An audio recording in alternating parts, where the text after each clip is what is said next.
নিরাপদ অভিবাসন নিশ্চিত করা এবং অভিবাসীদের অধিকার প্রতিষ্ঠা করার জন্য অভিবাসী কর্মী উন্নয়ন প্রোগ্রাম ২০০৪ সন থেকে বাংলাদেশে কাজ করছে।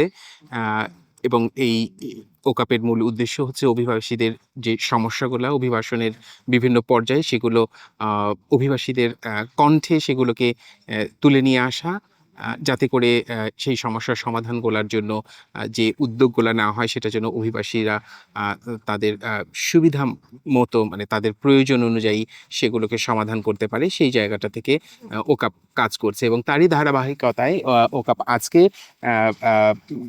নারায়ণগঞ্জ জেলার ২৫০০ উপজেলার কিছু বিদেশ ফেরত অভিবাসী কর্মী এবং একই সাথে মুন্সিগঞ্জের কিছু অভিবাসী কর্মী, ফেরত অভিবাসী কর্মী, তাদেরকে নিয়ে আমরা আজকে একটা আলোচনায় বসেছি, যাতে করে তারা তাদের সমস্যাগুলোকে নিজেদের ভাষায় নিয়ে আসতে পারে। এবং তার আগে যে কথাটা আমি বলতে চাই তা হলো যে ওকাপ ২০২২ সনে একটা গবেষণা করে এবং সেই গবেষণার প্রধান বিষয়বস্তু ছিল প্রবাসী কল্যাণ ব্যাংক। এবং এই প্রবাসী কল্যাণ ব্যাংক আপনারা সবাই জানেন যে করোনার সময় মাননীয় প্রধানমন্ত্রী প্রবাসী কল্যাণ ব্যাংকে প্রায় ৫০০ কোটি টাকা এবং ২০০ কোটি টাকা, মোট ৭০০ কোটি টাকা এখানে অনুদান হিসেবে দিয়েছিল, যাতে করোনার সময় যারা বিদেশ থেকে ফেরত এসেছে তাদেরকে এইখান থেকে সাপোর্ট দেওয়া যায়, যাতে করে সেই সাপোর্ট নিয়ে এই করোনায় ক্ষতিগ্রস্ত অভিবাসী কর্মী যারা আছে তারা বাংলাদেশে কোনো আয়বর্ধকমূলক কোনো জীবিকা তৈরি করতে পারে।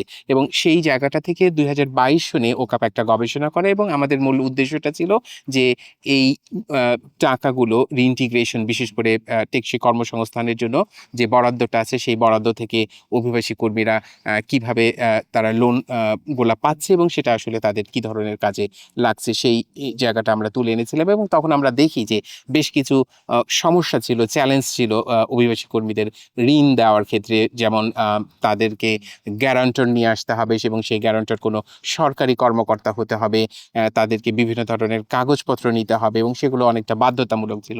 এবং এই কারণেই তখন অনেক অভিবাসী কর্মী তারা এই লোনটা যেভাবে পাওয়ার কথা ছিল সেভাবে পায় নাই। আজকে আমরা আবারও এই জায়গাটাতে এসেছি যে আজ ১.৫ বছর পরে এই ব্যবস্থাপনায় আমাদের যে রিকমেন্ডেশনগুলো ছিল, যেটা যাতে করে অভিবাসী কর্মীরা খুব সহজভাবে এই ঋণটা পেয়ে থাকে, পায় এবং তার মাধ্যমে তারা একটা টেকসই কর্মসংস্থান তৈরি করতে পারে, সেই জায়গাটা থেকে আমরা ১.৫ বছর পরে আবারও কিছু অভিবাসী কর্মীর সাথে আমরা এখানে বসেছি যে তারা নিজেরা যার যার জায়গা থেকে সমস্যাগুলোর কথা বলবে। আমাদের মাঝে আমার ডান পাশে আছে অনেকেই যারা বিদেশ ফেরত অভিবাসী কর্মী এবং যারা এই প্রবাসী কল্যাণ ব্যাংকে বিভিন্ন সময় ঋণের জন্য গিয়েছিল এবং বাম পাশে যারা আছে তারাও গিয়েছিল।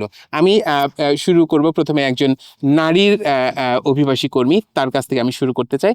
আপনি যদি বলেন আপনার নামটা বলেন এবং আপনি কোন দেশে গিয়েছিলেন এবং লোনের জন্য যখন অ্যাপ্লাই করেন কি ঘটেছিল আপনার সাথে?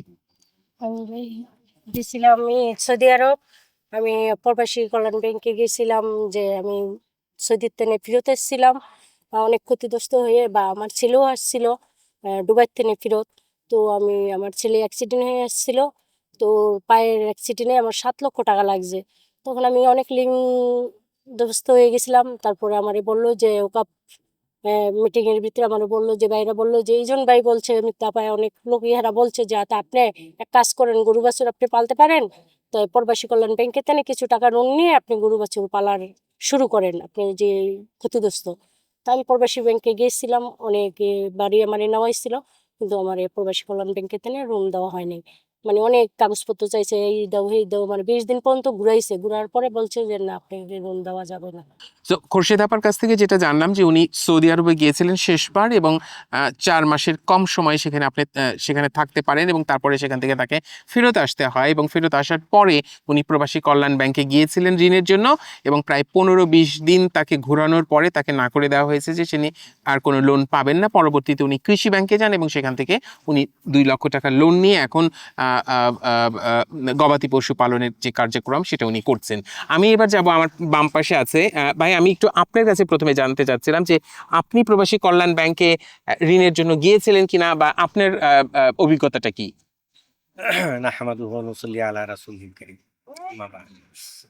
আমি মালয়েশিয়া থেকে ২০২২ সালে আসছি। আসার পর আমি পালম টেক্সটাইল শুরু করি। তারপরে টাকার জন্য আমি টেক্সটাইলটা বাড়াইতে পারিনি, না পারাতে আমি মাঠ পর্যায়ে কাজ করে প্রবাসী কল্যাণের সেই আফা থেকে জানতে পারলাম যে প্রবাসী কল্যাণে ব্যাংক ঋণ দেয়। এই খবর পেয়ে আমি উদুমগঞ্জে প্রবাসী কল্যাণ ব্যাংকে যাই। যাওয়ার পর ব্যাংকের অফিসার সাথে আমি ভালোভাবে বসে কথাবার্তা বলার পর আমাকে বলছে যে এই কাগজপত্র আনতে হবে। তা আমি বলছি আমি সবই আনতে পারবো, কিন্তু দুইজন যে সাক্ষী বলছেন ওই সাক্ষীদের চেক বই ছিঁড়া তারা দিবে না। এই জন্য বলছে যে না, চেক বই ছিঁড়া না দিলে আপনি লোন পাবেন না। তাইলে এই জন্য আমি আর দরখাস্ত করতে পারি নাই, যেহেতু চেক বই ছিঁড়া দিবে না আর আমি লোন পাবো না, তাই আমার দরখাস্ত করার আমি প্রয়োজন মনে করি না। এটা প্রায় 2 মাস আগে আমি ফেব্রুয়ারির প্রথম সপ্তাহে আমি গিয়েছিলাম। তাই আমি এই জন্য আমি আর লোনের জন্য দরখাস্ত করতে পারি নাই, আমি চলে আসছি আর যাওয়ার চিন্তা ভাবনা করিনি। ওকে ভাই, আপনার নামটা? আমি মোহাম্মদ অলিউল্লাহ। ওকে, আমি যদি অলিউল্লাহ ভাইয়ের কথাটা বুঝতে পারি, সেটা হচ্ছে যে উনি একটা পাওয়ারলুম তার আছে এবং উনি ওটাকে বড় করতে চাচ্ছিলেন এবং তার জন্য তার কিছু টাকা লোনের প্রয়োজন ছিল। এবং আপনি ব্যাংকে কথা বলেছেন, কিন্তু তারা যখন গ্যারান্টর চেয়েছে আপনি গ্যারান্টরও জোগাড় করেছেন, কিন্তু গ্যারান্টরের কাছ থেকে চেক বইয়ের পাতা ওইটা চেয়েছে। কিন্তু যে গ্যারান্টর হওয়ার জন্য আপনাকে কথা দিয়েছিল, কিন্তু সে তো আর চেক বইয়ের পাতা দিবে না, কারণ এটা তো তার জন্য রিস্কি। সেই জন্য সে সেই পাতাটা দিবে না, বা আপনি সেটা জোগাড় করতে পারেন না, এবং এই কারণে আপনার লোনটা নিতে পারেন না। ভাই, আমি আপনার কাছে একটু জানতে চাইবো, আপনার নামটা বলে যদি বলেন যে আপনার অভিজ্ঞতাটা কি। আমার নাম আবুল কালাম। আমি করোনার 1 সপ্তাহ আগে সৌদি আরব থেকে এসেছিলাম। তখন আসার পর আমি আর যেতে পারিনি সৌদি আরব। আমি হতগ্রস্ত হয়েছিলাম। তখন আমি কি করব, মানে একটু চিন্তা ভাবনা করেছিলাম। তখন আমি ফার্মেসি ব্যবসা শুরু করার জন্য কিছু টাকা এই লোনের জন্য আমি যাওয়ার পরে আমাকে বলছে যে এই কাগজপত্র লাগবে। তখন আমি কাগজপত্রগুলি আমি নিয়ে গেলাম। নেওয়ার পর তিনি আমাকে বলল যে 1 সপ্তাহ পর আসেন, আপনার টাকা হয়ে যাবে। পরে আমি 1 সপ্তাহ পর আবার গেলাম। যাওয়ার পর ভাই টাকা তো 1 মাস সময় লাগবে, তবে টাকাটা দিতে পারি, তবে আপনাকে কিছু টাকা দিতে হবে, এখান থেকে 20,000 টাকা দিতে হবে। পরবর্তীতে আমি আর ওখানে আর যাইনি। ওকে, সো আপনার কাছ থেকে টাকা চেয়েছিল যাতে আপনার লোনটা পাস করার জন্য, এরকম কিছু। আমি যদি ডান দিকে আসি, আমি ওই আপাকে দেখতে পাচ্ছি। আপা, আপনি যদি বলেন আপনার অভিজ্ঞতাটা কি এই বিশেষ করে লোন পাওয়ার ক্ষেত্রে। আসসালামু আলাইকুম, আমি সৌদি প্রবাসী, আমার নাম তাসলিমা। আমি ওকাবের মাধ্যমে জানতে পাই প্রবাসী ব্যাংক থেকে লোন দেওয়া হয়। তো আমি গেলাম বা ঠিকানা নিয়ে গেছি।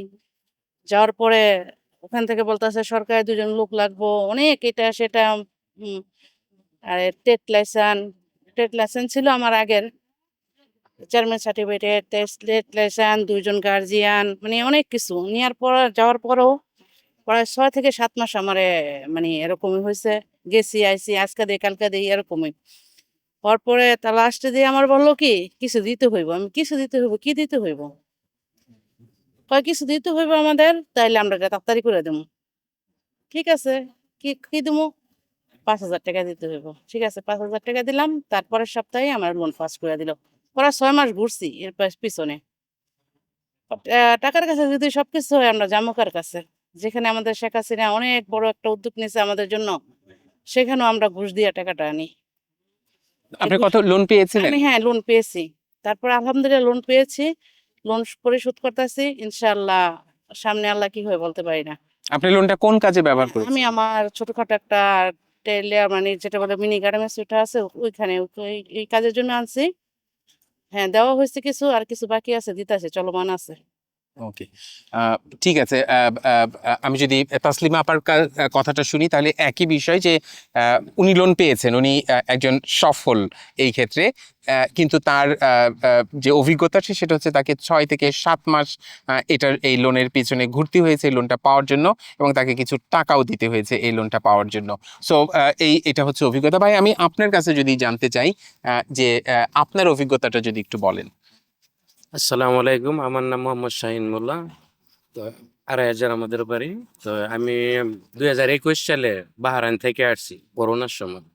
তো আসার পরে আর যাইতে পারিনি, আমাদের কোম্পানি বন্ধ হয়ে গেছে। তো ভাবলাম যে এখন কি করবো, দেশে বেকার, কিছু যে জানি না। তো গরু খামার করবো এরকম। তো বাড়িতে 2টা গরু আছে দেশি, তো ভাবলাম এটার সাথে কিছু আরো একটু বাড়াবো। তো ওকাপে ওই যে আমাদের 2,500 যে ওকাপ অফিসে গেলাম, তো ওরা পরামর্শ দিল আপনি নারায়ণগঞ্জে যান, ওইখানে একটা ব্যাংক আছে প্রবাসী কল্যাণ, ওইখানে আপনাকে ঋণ সহায়তা করবে ইনশাল্লাহ। তো যাওয়ার পরে ওরা বলতেছে, যাইলাম যে ম্যানেজারের সাথে সালাম দিলাম, কথা বললাম, ওনায় বলতেছে না 2,500 লোকেদেরকে আমরা ঋণ দিব না। কেন স্যার দিবেন না? আগে একজনে নিছিল, ওনায় নেওয়ার পরে আর যোগাযোগ করে নাই আমাদের সাথে, আর কোনো টাকা পয়সা দেয় না, এই কারণে আমরা দিব না। তারপরে আমরা অনুরোধ করলাম স্যার, তা একজনে করছে, সবাই তো আর একরকম না, হয়তো আমার দিয়া দেখেন কি আমি কিরকম করতে পারি। ওনায় আমার এমন একটা ইয়া করে না, রেসপন্স করতেছেন, তো কি করলাম, আইসা পড়লাম। এরপরে আইসা পরে আর যাইনি, আমি আর যোগাযোগ করিনি, ওখান আচ্ছা। থেকে আমি চলে এসেছি ফেরত। তার মানে আপনাকে যেটা বলা হয়েছে যে আমি 2,500-এ একজনকে লোন দিয়েছি। দেওয়া হয়েছিল, সেই লোনটা পরিশোধ করে নাই, সুতরাং 2,500-এ আর কাউকে না, লোন দেওয়া হবে না। ওকে, তার মানে এইটা আসলে কোনো ব্যাংকের কোনো কৌশল হতে পারে না যে একজন যদি ডিফল্টার হয় এবং তার কারণে আর বাকি কেউই পাবে না ওই এলাকার, সেটা কোনো কৌশল হতে পারে না, এবং এই কারণে বাকি সবাই বঞ্চিত, সেটাও হতে পারে না। আচ্ছা, আমরা একটু এই দিকে যাব, আরেকজন এই ভাইয়ের কাছে যদি যাই, যে আপনি যদি আপনার অভিজ্ঞতাটা একটু বলেন এই ক্ষেত্রে। বিসমিল্লাহির রহমানির রহিম। আমার নাম মোহাম্মদ বিল্লাল হোসেন। আমি 2009-এর মানে 8-এর 5-এ দুবাই আরব আমিরাত গেছিলাম। তারপরে 4 বছর থেকে ওইখান থেকে আমি আসা পড়ছি প্রায় 13-5-এর মধ্যে। তো বিগত 3-4 মাস আগে জানছি যে একটা ওকাপ সংস্থা প্রবাসী কল্যাণ ব্যাংকের থেকে মানে ঋণ দেওয়া হয়। তো আমি যোগাযোগ করলাম, যোগাযোগ করার পরে মানে এরা এই ব্যালেন্স চেক চায়, যিনি জামিনদার হবে ওনার ব্যালেন্স চেক চায়, আমাদের ট্রেড লাইসেন্স চায়, যে ব্যবসা প্রতিষ্ঠান যাই থাকুক ট্রেড লাইসেন্স চায়, মানে এই কাগজপত্র চাওয়ার কারণে। আর হলো যে বিদেশ যারা নতুন যাবে এদের ভিসা মানে চলমান, বা যারা আইছে এরা যাই আবার যাইবো অগরে মানে ঋণ দেওয়া হইব, মানে আমাদের যেহেতু পুরান হয়ে গেছে মানে আমাদের ভিসা নাই, মানে আমাদের ঋণ দেওয়া হবে না, এই আর কি। ওকে, তো আপনি কোনো আর ঋণ পান নাই, তাই না, না? আমি আর কোনো ঋণ পাই নাই। ওকে ভাই, আপনার কথাটা যদি বলেন, আপনি বিদেশে যাওয়ার জন্য আসলে ঋণ চাচ্ছিলেন, তাই তো? সো আপনার অভিজ্ঞতাটা কি? আসসালামু আলাইকুম, আমি মোহাম্মদ আক্তার হোসেন। আমি 2023-এ সৌদি আরব যাওয়ার জন্য প্রস্তুতি নিয়েছিলাম। তো তখন আমি কিছু টাকা পয়সা সংকটে পড়ছি। তো আমি যে কোনোভাবে প্রবাসী কল্যাণ ব্যাংকের কথা শুনলাম, তখন আমি প্রবাসী কল্যাণ ব্যাংকে গেছি। তখন প্রবাসী কল্যাণ ব্যাংকে আমাকে বললো যে আপনার ভিসা কপি আছে? আমি বললাম যে হ্যাঁ আছে, পাসপোর্ট ভিসা সব আছে।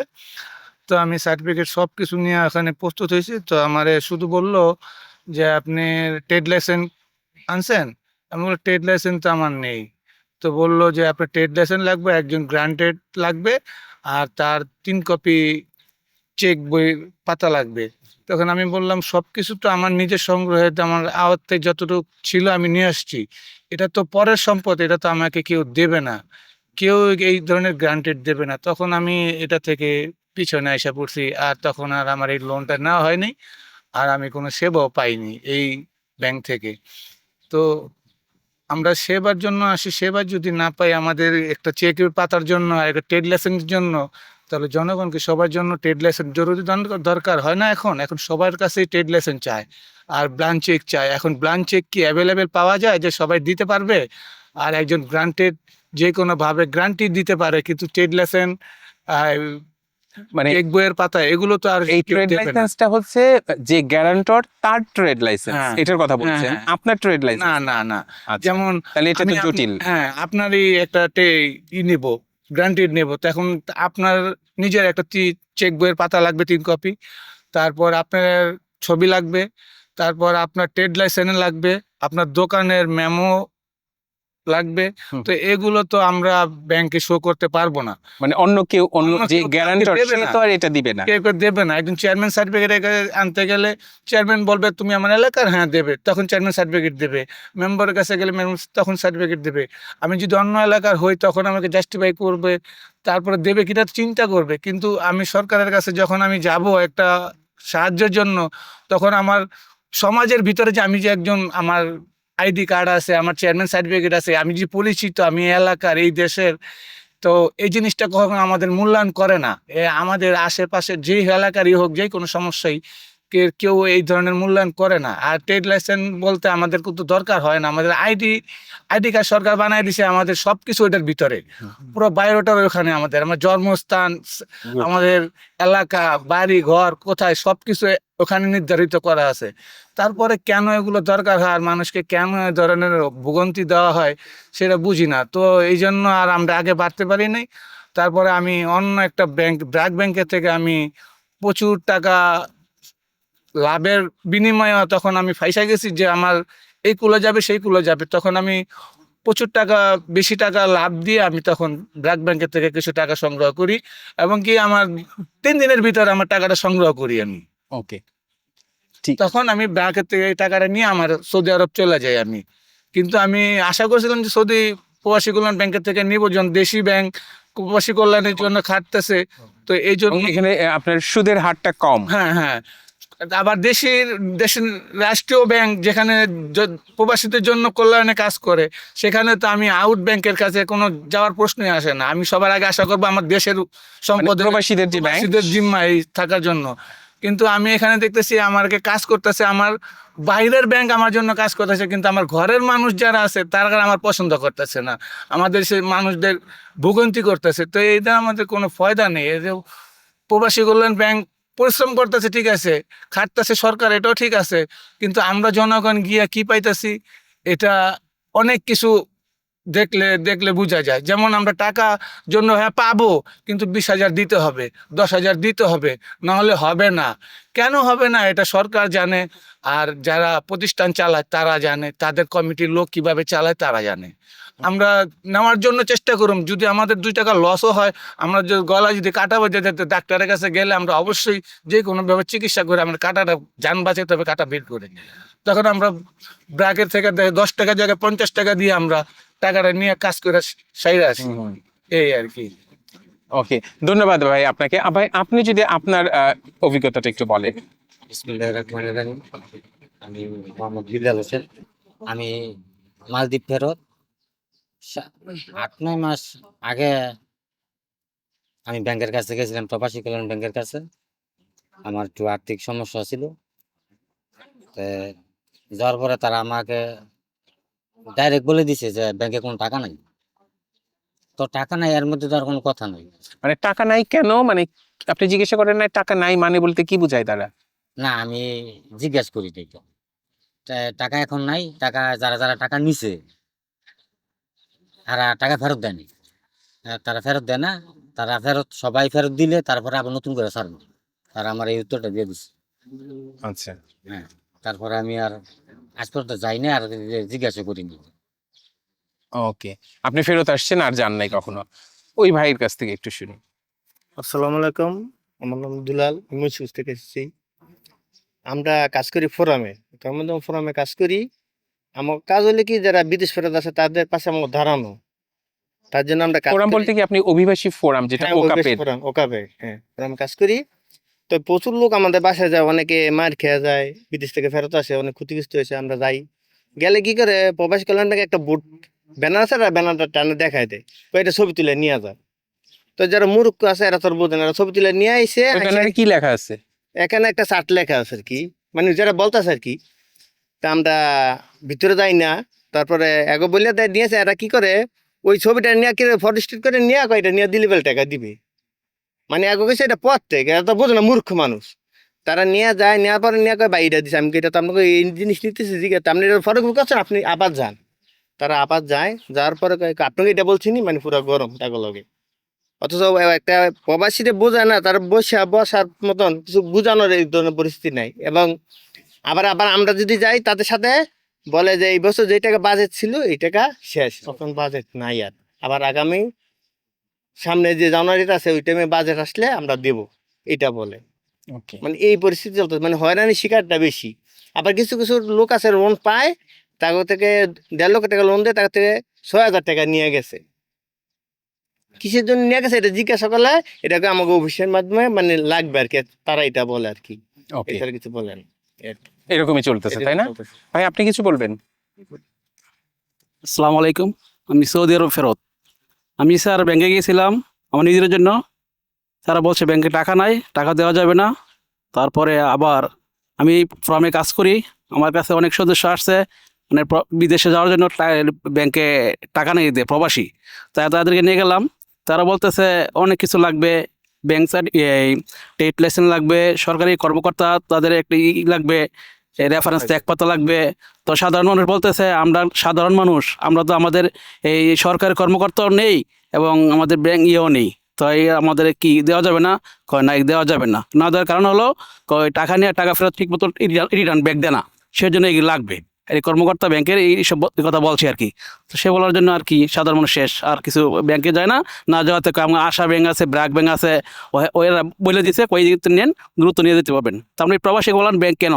তারা বলছে এই কাগজপত্র লাগবে ঠিক মতো, এই টাকা নিয়ে টাকা রিটার্ন দেয় না, এইসব সমস্যার কারণে আমরা করি এই কাগজপত্রে আমরা। ওকে, এই যে আপনি যেটা বললেন যে একজন গ্যারান্টার লাগবে বা সরকারি কোনো কর্মকর্তার ব্যাংকের চেক লাগবে, এটা তো আরো 3 বছর আগের কথা ছিল। এখনো কি এই অবস্থা? এখনো স্যার লাগে, এখনো এই কথা? এখনো স্যার এই কথা বলে, একই অবস্থা স্যার, চাকরিজীবী লাগবে একজন একজন করে, হ্যাঁ। এখন স্যার এরা বলে। ঠিক আছে, তো আমাদের সাধারণ মানুষ তো এগুলি নাই, আমাদের আত্মীয় চাকরিজীবী নাই, আমাদের ব্যাংক কর্মকর্তা এই নেই, এই ট্রেড লাইসেন্স নেই।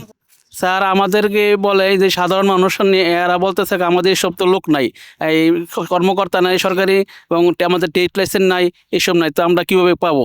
তারা বলছে আপনার যারা এই কাছে ব্যাংক আছে, আশা ব্যাংক, ব্র্যাক ব্যাংক, ওই ব্যাংকে যোগাযোগ করেন। মানে প্রবাসী কল্যাণ ব্যাংক থেকে মানুষকে পরামর্শ দেওয়া হয় যে আপনারা অন্যান্য ব্যাংক, আশা ব্যাংক বা ব্র্যাক ব্যাংক বা অন্যান্য যে ব্যাংক আছে বেসরকারি, ওই সব ব্যাংকের থেকে আপনারা টাকা নেন। যান। এটা প্রবাসী কল্যাণ ব্যাংক বলে। কর্মকর্তারা বলে, জি তাই জি তো? জি।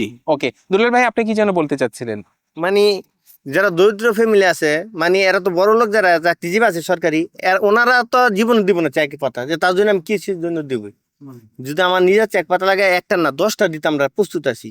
কিন্তু এরা এমন কিছু পড়াশোনা করে যে চাকরিজীবী লাগবে সরকারি, এরপরে এই যে লাইসেন্স লাগবে, এটি কই থেকে পাবে সাধারণ মানুষ যারা বিদেশ থেকে ফেরত আছে?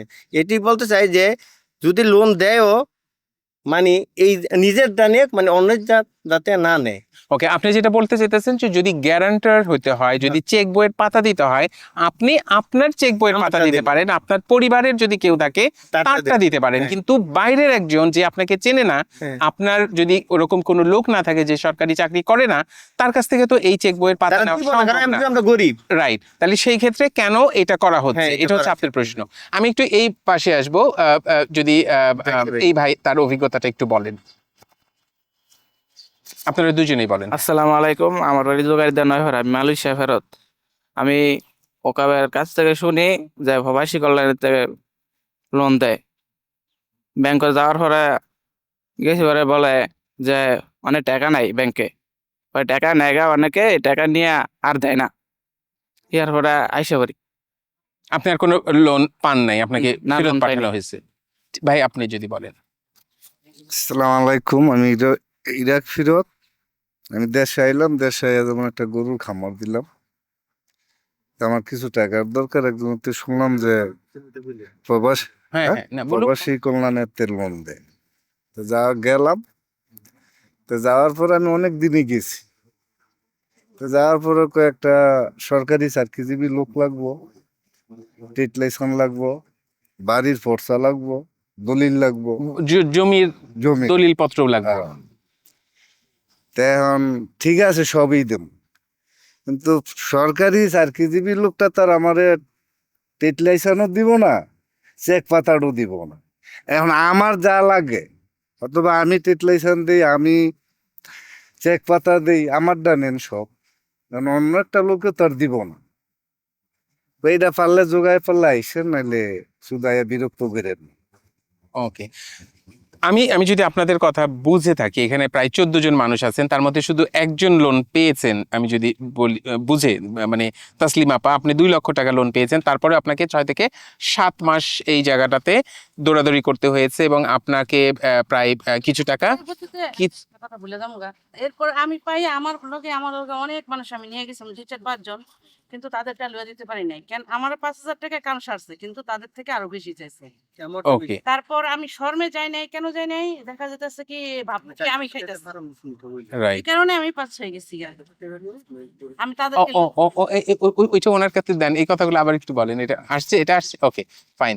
সো আর আর যদি কারো কিছু বলার থাকে, আপনারা যদি আরো কিছু বলতে চান, মানে না জাকির ভাই তো মানে তো 4 লক্ষ টাকা দিয়ে ফার্মটা তৈরি করছে, জাস্ট মানে 2 লক্ষ এটা- 2 লক্ষ টাকা হলে ওনায় চালু করতে পারে ফার্মটা। হ্যাঁ, এটা বলেন আবার। হ্যাঁ, ওনারটা বলবো, হুম হুম হুম যেমন জাকির ভাই যেমন 4 লক্ষ টাকা দিয়ে ওনার ফার্মটা তৈরি করছে, মানে আমার এলাকারই ওনাই নিয়ে গেছে আমাদের। চাইলে মানে বর্তমানে যদি আর 1 লক্ষ টাকা তার কাছে ক্যাশ আছে, আর 3 লক্ষ টাকা হলে সে 3টা গাভী কিনতে পারবে, তার চলে ফিরে শান্তি হবে। কিন্তু তার লোনটা দেওয়া হয় নাই, তার হয়রানি করেছে। আবার কিছু টেস্ট লাইসেন্স করতে, আবার ওনার টেস্ট লাইসেন্স করতে বলে 12,000 টাকা লাগবে। ওনার যে 12,000 টাকা লাইসেন্স করতে টাকা খরচ করে লাই, ফার্ম করতে টাকা খরচ করে লাই, তো অনেক গরু কিনবো কি দিয়া, গাভী কি দিয়া, কেন 20,000 এই ধরনের। ওকে, তাহলে আমি যদি বুঝি যে এই যে 14 জনের মধ্যে একজন আপনি পেয়েছেন, আর বিষয়টা হচ্ছে যে জাকির ভাই। উনি হচ্ছে জাকির ভাই, নিজে 4 লক্ষ টাকা ইনভেস্ট করা আছে অলরেডি, হ্যাঁ, উনি এটাকে আরেকটু বাড়ানোর জন্য বাড়ানোর জন্য। আরো আরো 3 লক্ষ টাকা বা 2 লক্ষ টাকা হ্যাঁ। ঋণের জন্য গেছে, কিন্তু তাকে একই কথা, লাইসেন্স দাও, বইয়ের পাতা দাও, চেক বইয়ের পাতা দাও বা ইত্যাদি Documents ইত্যাদি। করে। কিন্তু বিষয়টা হচ্ছে যে এই ভাই, উনি পারলুমের প্রতিষ্ঠিত ব্যবসা, ওনারও ব্যবসা আছে, কিন্তু উনি এটাকে আরেকটু বাড়ানোর জন্য আরো কিছু টাকার জন্য গেছে। সুতরাং যে মানুষগুলো অলরেডি ইনভেস্টমেন্ট করা আছে এবং তারা তার ব্যবসাটাকে আরেকটু বৃদ্ধি করার জন্য লোনের জন্য গেছে, তারাও একই পরিস্থিতির শিকার। এবং এই জায়গাটাতে আমি যদি বুঝি আপনাদের যে মাননীয় প্রধানমন্ত্রী 2010 সনে এই প্রবাসী ব্যাংক প্রতিষ্ঠা করেছিলেন, এবং এই প্রবাসী ব্যাংক প্রতিষ্ঠার অন্যতম উদ্দেশ্য ছিল 3টা। প্রথমত হচ্ছে যারা বিদেশে যাবে তারা যেন এখান থেকে ঋণ পায়, এবং এই ঋণ পাওয়ার মাধ্যমে তাদের যেন কোনো জমি জমা বা অন্যান্য কোনো কিছু গুরুত্বপূর্ণ সেটা বিক্রি করতে না হয়, বরং এই প্রবাসী কল্যাণ ব্যাংকের ঋণ নিয়ে তারা বিদেশে যায়। সেটা ছিল 1 নম্বর উদ্দেশ্য। 2 নম্বর উদ্দেশ্য ছিল যে যারা বিদেশ থেকে ফেরত আসবে তারা যেন এখান থেকে ঋণ নিয়ে আবার একটা কর্মসংস্থান তৈরি করতে পারে। কিন্তু আমরা যেটা বুঝলাম আপনাদের সাথে কথা বলে, যে এই ঋণ পাওয়াটা আসলে খুব সুখের কোনো কিছু না, এবং এইখানে অনেক জটিলতা আছে। এবং আমি যদি আপনাদের কথা ভালোভাবে বুঝে থাকি, তাহলে হচ্ছে যে এই জটিলতাগুলো ইচ্ছাকৃতভাবে তৈরি করা, যাতে করে আপনারা ঋণ পেতে আরো বেগ পেতে হয়, বিষয়টা এরকম। এবং আমরা কয়েক বছর হলো দাবি করে আসছি যে এই গ্যারান্টর সেটাকে বাদ দেওয়ার জন্য, এবং গ্যারান্টর বাইরের কেউ না, গ্যারান্টর হতে পারে নিজে ব্যক্তি, আপনারা যেটা বললেন, অথবা নিজের পরিবারের কেউ। যদি ট্রেড লাইসেন্স লাগে সেটা আপনারা দিতে প্রস্তুত আছেন, কিন্তু অন্য কোনো ব্যক্তি তো তার ব্যবসার ট্রেড লাইসেন্স আপনাদেরকে দিবে না। সুতরাং এই সমস্যাগুলো এখনো আছে। আমি যেটা বলবো যে এই প্রবাসী কল্যাণ ব্যাংক প্রতিষ্ঠার যে উদ্দেশ্য ছিল, মাননীয় প্রধানমন্ত্রী 2021 সনে আবারও বলেছেন যে অভিবাসী কর্মী আমাদেরকে অনেক কিছু দিয়েছে, এবার আমাদের তার দেওয়ার পালা। এবং এই যে প্রধানমন্ত্রীর নির্দেশ বলি, সুপারিশ বলি, সেটা আসলে বাস্তবায়ন যেটা হচ্ছে প্রকৃতপক্ষে বা মাঠ লেভেলে, সেটা কিন্তু না। এই কথাগুলো থেকে বোঝা যায় সেটার কোনো বাস্তবায়ন নাই। এবং আমি এখানে বলবো যে যারা আসলে এই প্রবাসী ব্যাংক নিয়ে কাজ করছেন, প্রবাসী ব্যাংকে কাজ করছেন, তারা এই জায়গাটাকে, এটা তাদের দায়িত্ব। যদি কেউ লোন ফেরত না দেয়, সেই লোন রিকভারি করার যে প্রক্রিয়াটা, সেটা তাদের থাকতে হবে। বাংলাদেশের অনেক বেসরকারি প্রতিষ্ঠান আছে, ব্যাংক আছে যারা লোন দিচ্ছে, এবং তারা কিন্তু রিকভারি করে, এরকম না যে সবাই ডিফল্টার। সুতরাং সেখানেও একটা প্রসেস আছে, কিন্তু কেন প্রবাসী কল্যাণ ব্যাংক সেই জায়গাটাতে ব্যর্থ, এবং এই কারণে অনেককেই যেটা বলা হচ্ছে, আমার টাকা নাই, আমি তোমাদেরকে টাকা দিতে পারবো না, অথবা বলা হয়েছে যে 2,500-এর কেউ একজন টাকা নিয়ে ফেরত দেয় নাই, সুতরাং সেই টাকাটা আর 2,500-এর কোনো লোককে আর এই প্রবাসী কল্যাণ ব্যাংক লোন দিবে না। যে যারা ফেরত আসে তাদেরকে কি করা যায়? কয় দেখেন, ফেরত আসার পরেও তাদেরকে আমরা ওইভাবে এত আমাদের লোকবল নাই, বা আমরা ওইভাবে তাদেরকে আর ইয়ে করতে পারি না, আইডেন্টিফাই করতে পারি না। আর ওনারা অনেক রিকোয়ারমেন্ট চায় যে আপনার নিজস্ব জায়গা আছে কিনা, বা নিজস্ব এই কার ফ্যাক্টরি বা ব্যবসা আছে কিনা, বা আপনার ব্যাংকের ওই রকম লেনদেন আছে কিনা। তো একজন প্রবাসী আসার পরে সে এত শর্ট টাইমে তার কিভাবে 2-4 বছরের বা 5 বছরের একটা সে এই ব্যাংক স্টেটমেন্ট সে দেবে, সেটা তো তার কাছে এটা নাই। আইসাই তো সে আর হঠাৎ করে সে যদি তার কাছে 5-10 লাখ টাকাই থাকে, তাইলে তো আর সে তো আর আপনার এই যে প্রবাসী কল্যাণ ব্যাংকের দ্বারস্থ হয় না। তার কাছে তো ওইরকম এবিলিটি থেকে বলছে যে আপনার এবিলিটি 5 লাখ টাকার আছে, আমরা 2-3 লাখ টাকা দেবো। তো তার কাছে 5 লক্ষ টাকার একটা এবিলিটি যদি থাকে, সে যদি গরু ফার্ম করতে পারে, সে তো এমনিই সে একটা ছোট্ট গরু বা 2টা গরু নিয়ে শুরু করতে পারে। তার কাছে নাই বলেও তো সে আপনার দ্বারস্থ হয়েছে। তো এইটা আসলে খুব দুঃখজনক যে আমাদের ব্যাংক, আমাদের জন্য ব্যাংক, কিন্তু আসলে আমাদের এত শর্ত দেওয়া, কিন্তু আসলে আমরা উপকৃত না। ওকে, ফাইন। মানে হাবিব ভাই যেটা বলছিলেন যে এটা আমাদের ব্যাংক, আমাদের জন্য ব্যাংক, এবং এখানে আরেকটা গুরুত্বপূর্ণ কথা, সেটা হচ্ছে এই ব্যাংকের যে 400 কোটি টাকার যে মূলধন, সেই মূলধন হচ্ছে অভিবাসী কর্মীদের যে কন্ট্রিবিউশন, বিদেশে যাওয়ার আগে যে 3,500 টাকা করে দিতে হয়, সেই টাকাটারই একটা অংশ।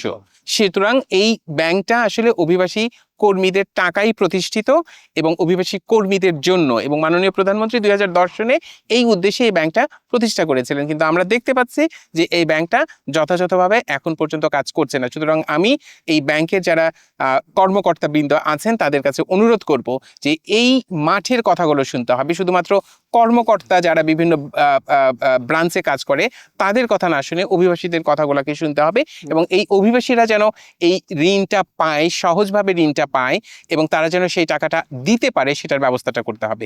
যদি রিকভারির শুধু বলবো যে না কেউ ফেরত দিচ্ছে না, এইটা ঢালাওভাবে না বলে বরং সেটার জন্য একটা কার্যকরী ব্যবস্থাপনা থাকা উচিত, যাতে সবাই এই ঋণটা নেওয়ার পরে পরিশোধ করে, সেই জায়গাটাও আমাদেরকে বিশ্লেষণ করতে হবে। এবং আমি আশা করি যে সবাই এই ব্যাংক প্রবাসীদের কল্যাণে আরো দৃঢ়ভাবে কাজ করবে। সবাইকে ধন্যবাদ।